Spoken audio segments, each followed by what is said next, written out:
Hello, everybody. Welcome to Body, Mind, and Soul, where your whole health matters. I'm Jemima Godsall, and this is my co-host, Darcy Marta. Hi, beautiful. Hello. And we host topics each week surrounding body, mind, and soul.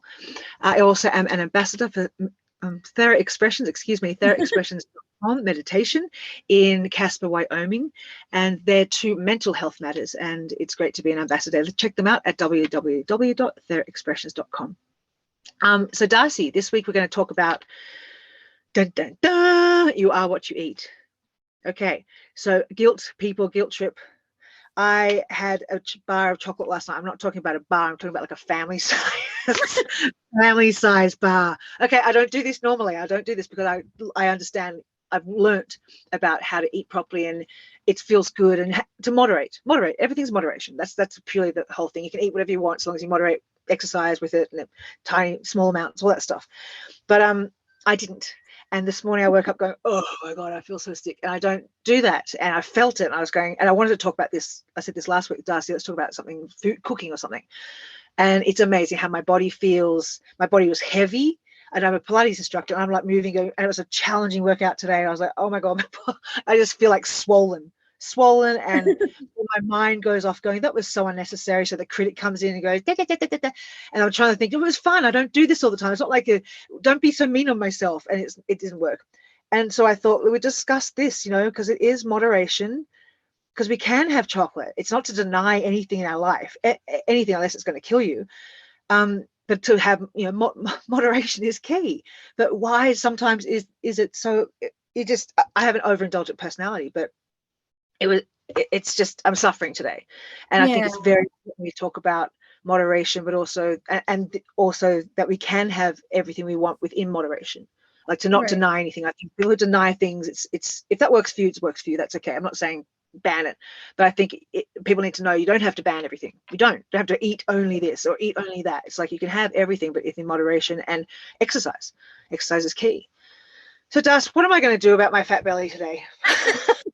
Well, as a Pilates instructor, the best for that, which is something I'll have to go to you for as well. The whole thing about, like I would call what you did yesterday binging.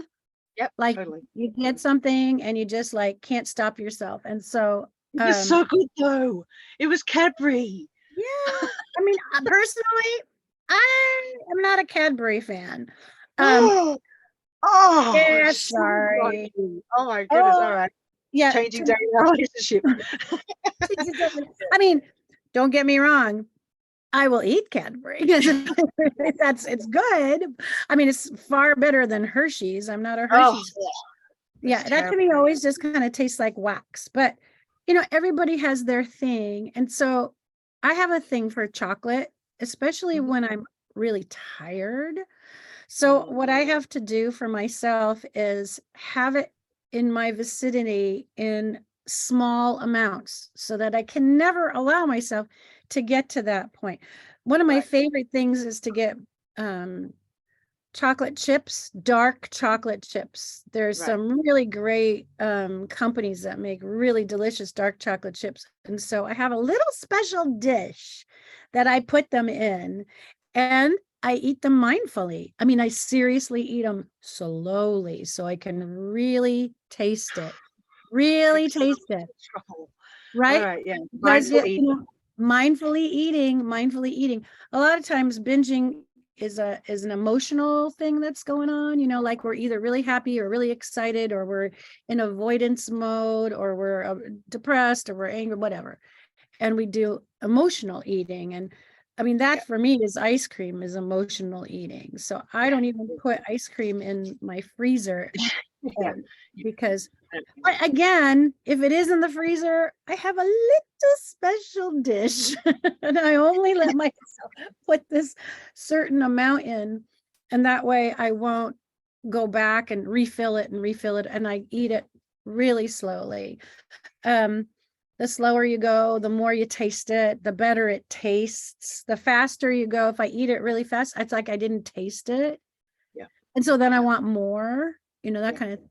And also, chocolate, if you're craving chocolate, they say that you might be low in magnesium. Chocolate has magnesium in it, and so you might want to uptake. We all need to uptake our magnesium. We don't get enough magnesium in our diets. So Well, I know that yeah, magnesium. Thank you. I didn't think of that because that's actually I am probably low in it. But I know that it did bring up this morning because I used to be a binge eater.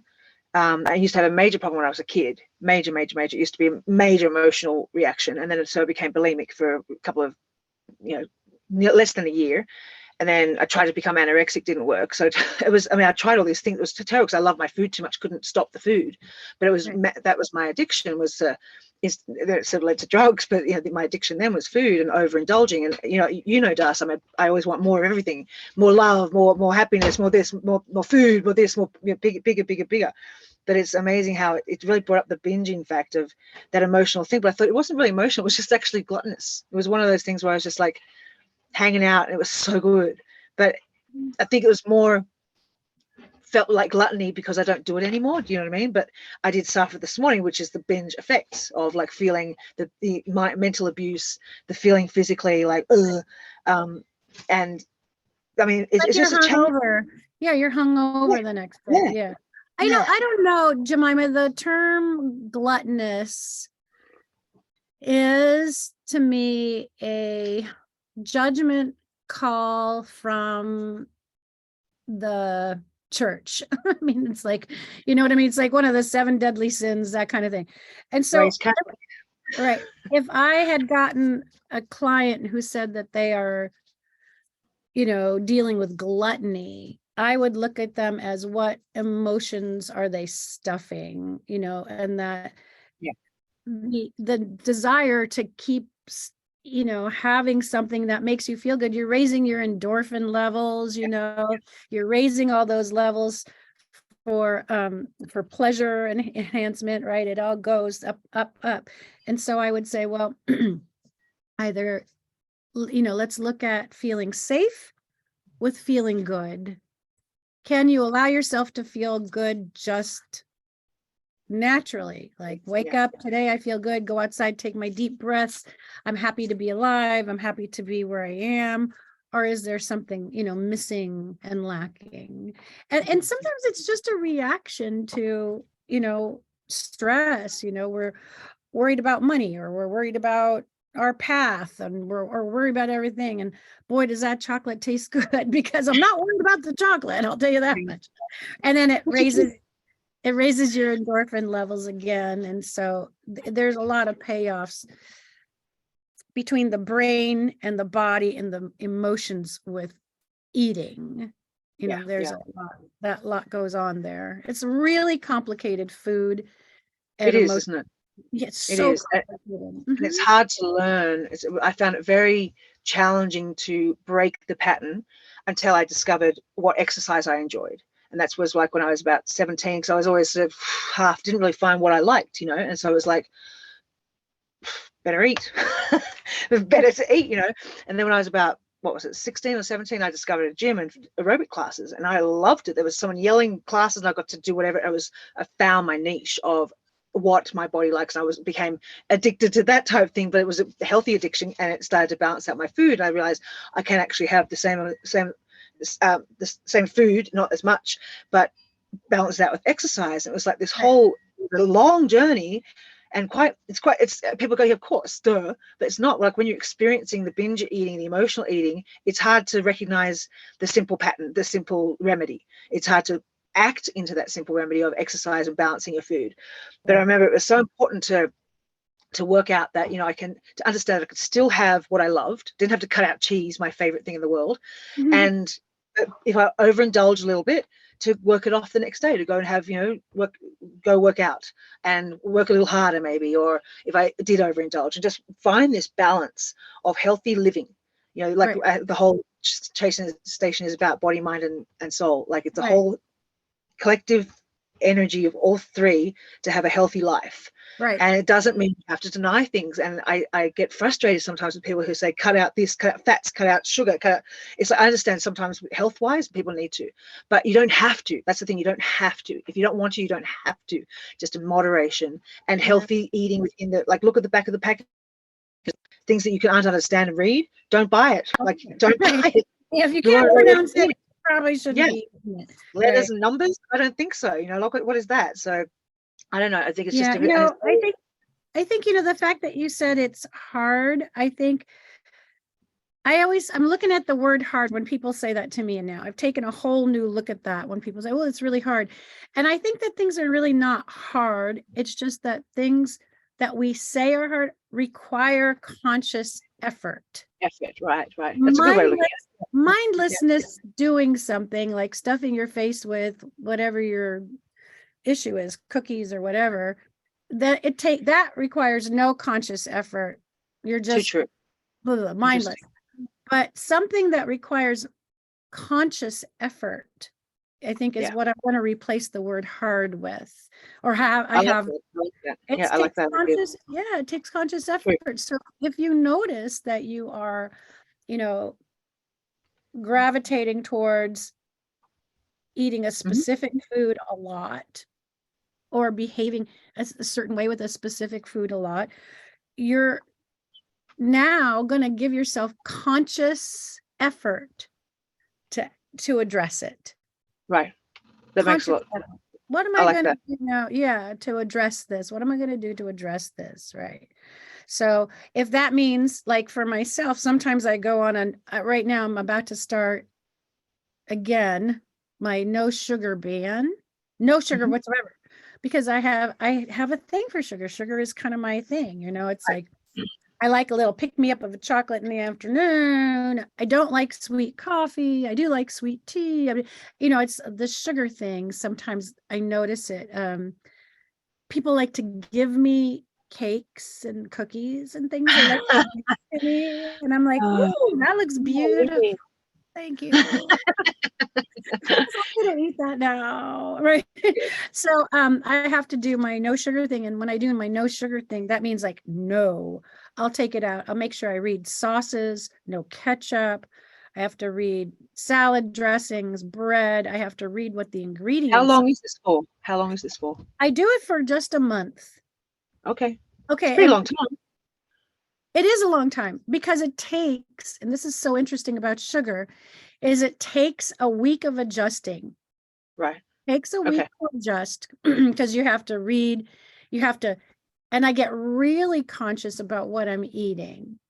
So, and I don't like to be conscious about what I'm eating. I always eat good already, so I don't like to add something else for my, you know, brain to have to process again. But I take out all sugar. That means everything that is added sugar. So if I'm drinking milk, I'm not going to worry about it. If I want to put Coke, because milk is natural sugar, right? Fruit is natural sugar. I'm not going to worry about carrots. I'm not going to worry about that. But if I'm going to go grab a carton of coconut milk from the store, I have to read, is that the sugar added one? Yeah. Right. Yeah. I'm going to get salad dressing. Does that have sugar added? No ketchup for a while. And right. And so once I take it out, the sugar leaves my palate. Right. Leaves my palate. And that's the big thing, because just like smoking, I am not kidding, your body craves the taste, the feel of sugar. And it takes about a week. It takes longer for sugar to leave your system, or your attachment to sugar, than it does for nicotine. Nicotine only takes 2 to 3 days, water soluble. Gone. It's gone. And all the rest of it's just adjustment. But sugar takes about a week and a half. So then I have 2 weeks to kind of really start looking at my diet. And then by the third week, by the fourth week, I'm smooth sailing. And so oftentimes I don't even want to bring it back. But I do allow myself one cheat a week. Okay. One cheat a week of something that I really like. Okay. And I choose that. So generally, like when I did this as a pact with a friend, the no sugar pact with a friend, her cheat a week was frozen yogurt on Sundays. She liked to walk with her husband over to this place, and then she'd get a frozen yogurt, and that was her treat. I'm like, great. One cheat a week. I did honey in my tea, because that was something I really liked, was honey. That's such a It's still like, what treat? Like, I'd be like, get me a chocolate bar. What the hell? Like, you go both so good. Like, what the hell's that about? Like, come on. No, it'll be like, I can't do it. It's too much for me. I know. I'm gonna eat this box of double stuffed Oreo. So but so honey in my tea is not a big deal for me this right now. So I might do something else. I can't buy the ice cream because because it's really hard for me to go eat it. No, I won't eat the whole thing. I do it. Isn't that a cheap thing? Can't you? Once a week. Yes, once a week. So why do I want to struggle with it for the whole rest of the week and say, I can just have 1 teaspoon. Right. Okay. Have 1 teaspoon. I just have one. That's what a lot of people do with their cigarettes. Well, I'll just have one. I'm just gonna have one. It's the same thing. So I won't buy the ice cream because that's what's gonna hit me. Okay. If I really want ice cream, I'll get it from Mr. Softy that drives around my neighborhood with his bell ringing, like, oh, okay. Here he comes. Do I have $1? Beautiful. You know, well, so I'll figure it out. Huh? I wish you the best. So I'll figure it out. Thank you. Thank you. You're always welcome to do a no sugar pact with me, because by the time you're finished at the end of the month, you really notice a difference, like how food tastes, what you're choosing to eat, what you're choosing not to eat. You know, and I've learned by doing this, I hardly put salad dressing on my salads anymore. I really like the taste of fresh food without all the stuff on it. I really do. I hardly use any kind of dressings anymore for anything. Right. So it's kind of fascinating how it changes your palate. Okay, well, maybe I'll try it one day. Maybe not now because I'm still suffering. So people coming to the end of this conversation, just remember that, be kind to yourself, balance with food and exercise. You don't have to deny yourself anything for the sake of anything unless you want to, like Darcy's doing this for her own well-being, knowing that it does help her, but you don't have to cut it out for the rest of your life. You know what I mean? Like, just knowing that you can have moderation is key. I remember I can't believe I'm saying that out loud, because I remember my mum and dad used to always say that to me, and I hate it. And now here I am saying it to you. Like, it's true. It's bloody well true. Like, moderation is key. Right. Now, on that note, how about a recipe? Should we share a recipe? Yes, okay, please. Okay, so here's a nice, yummy, delicious, low-fat recipe you can do. So you can get a jar about half this size, right? Get like 3/4 of a cup jar, not a whole cup, but you could, you decide. And it's 2 tablespoons of chia seeds. And then you can choose your milk of choice, coconut milk, oat milk, almond milk, regular milk, whatever. And you pour it in your jar and stir it up. And then if you want to, you can add a little bit of oatmeal. And it's going to be like overnight oats. And you could add a little bit of flavored yogurt if you like. I like to add a non-alcohol vanilla, like that vanilla syrup, just a little bit of vanilla syrup or some honey. And you mix it all up and you stick it in your refrigerator overnight, and it becomes pudding the next day. Oh, yum. It has this kind of funky jelly pudding quality to it because the chia seeds expand, but they have this odd kind of texture. And with the little bits of oatmeal flakes in there, it's so good. It's watering. My mouth's watering. And that's not super high in sugar. It's not high in calorie. It's good for you. It's got a lot of nutrients. I have a recipe too. That sounds great. Thank you. I'm going to go get some chia seeds this afternoon, actually, because that sounds really good. I have a recipe. It is, and once again, it's healthy, but it's healthy chocolate cookie.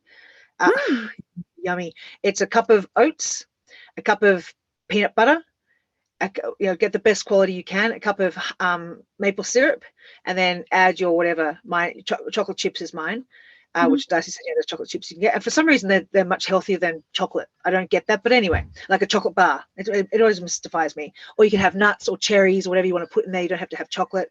And then you make little balls, like you mash it together, make balls, put it in the fridge for about 12 hours, and they come out like cookies. Like a soft, squishy cookies. Wow, love it. Oh, I have a new recipe for next week. I'll have one for you next week. Hey, I pulled a card for you. Would you like me to? Thank you. Yes, please. Card, please. Beautiful. Thank you.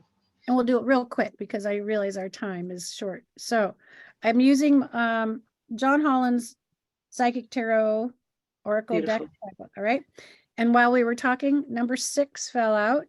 Oh, we were just talking about 6 too. All right, which is material and spiritual prosperity. Beautiful. Right? Balance. Balance, material and spiritual prosperity. Isn't that beautiful? Oh, I have to find it. Hang on a second. I'll take that. All right, here we go.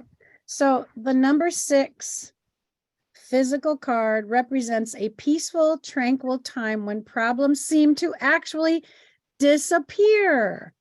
Beautiful. A sudden bonus, pay raise, or even a promotion could be in the offering. Wow. That's crazy. It can be expected or arrive out of the blue. This card may also signify a group that has worked and strived toward the success of a common goal. Isn't that so fascinating? That is. A time of prosperity, balance, and harmony in your physical and spiritual existence is showing you that the practice of giving and receiving will bring you true riches. Look into your life and see where you can spread the spiritual and physical wealth. Is there a person or a favorite charity that would welcome an act of kindness right now? Practice generosity, gratitude, compassion so that you continue to prosper in all areas of your life.